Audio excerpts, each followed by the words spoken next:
Major John Douglas, 5 juillet 2021. Je ne sais pas ce que la Fondation fait avec les boules. Enfin, des boules de matière bien sûr. N'allez pas penser à autre chose, car j'ai eu le droit d'en visiter 2, en seulement 2 mois. Et ce que je viens de dire paraît complètement dégueulasse maintenant.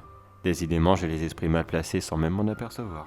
La première n'était que des boulons difformes, et celle-ci est encore bien pire. SCP-162, de classe Euclide. Et vous savez à quel point j'aime les Euclides, bien sûr.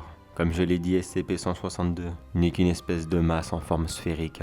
Enfin, plus ou moins sphérique, de plus de 2 mètres de diamètre. Mais celle-ci ne contient pas de vieux objets rouillés. Elle est constituée intégralement de fils barbelés, hameçons, fils de pêche en tout genre, des aiguilles, de nombreuses paires de ciseaux, et j'en passe, tous les objets du parfait petit sadique. SCP-162 n'exprimera pas de bruit contrairement à 808, mais celui-ci donnera une irrésistible envie d'être touché par quiconque croisera son chemin. Le simple fait de le regarder pendant quelques secondes suffit. D'abord cela va passer par une envie, puis une obsession. Plus le temps passera, et plus le sujet ne pensera que ça. Certains membres du personnel étaient presque prêts à toucher ce SCP, mais ils ont été arrêtés juste à temps, même s'il a fallu une intervention musclée, afin d'essayer de les dissuader.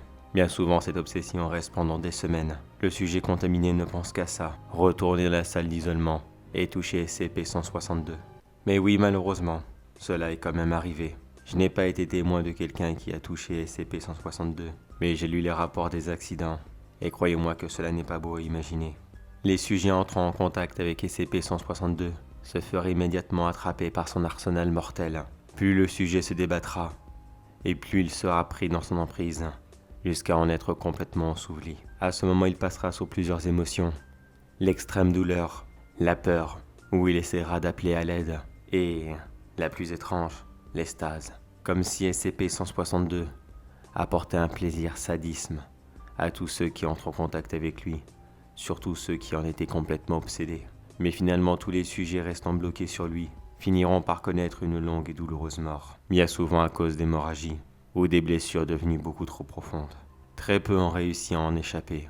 Mais maintenant, quand cela arrive, les gardes ont reçu l'ordre de ne pas tenter de sauver le sujet, car c'est malheureusement arrivé qu'un garde se retrouve piégé à son tour en essayant de sauver quelqu'un qui était prisonnier de SCP-162.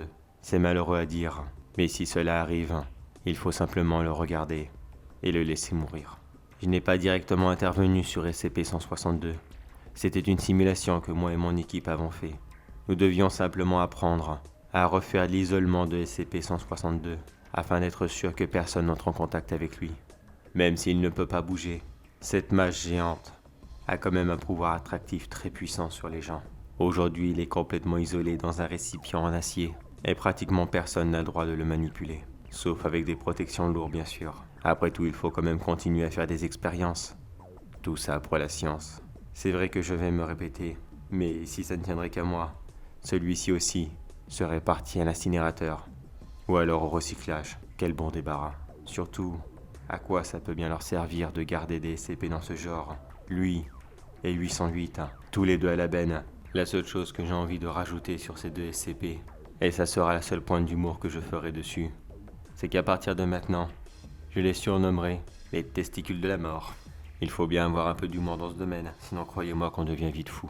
Enfin, demain est un autre jour, et on verra bien ce qui me réserve. Major John Douglas, terminé.